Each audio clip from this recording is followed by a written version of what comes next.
मेरो परिचय यस प्रकारको रहेको छ। मेरो नाम ईश्वर बस्नेत हो।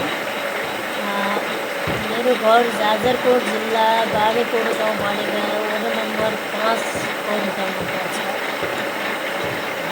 मेरो घर खरले छाएको छ। म एउटा किनकि गरिब परिवारमा जन्मिएको मान्छे हो।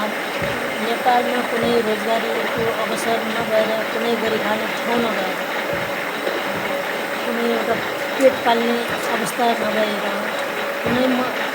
कुनै समाजको लागि होइन, कुनै देशको लागि होइन, कुनै गाउँको लागि होइन, कुनै एउटा मेरो स्वयं व्यक्तिको आफ्नैको लागि म एउटा काम गरिराखेको छु।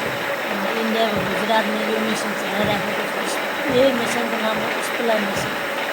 यो मिसनमा जुन साफ्टिङ बन्छ, म इन्डियाको गुजरातमा काम गरिराखेको छु।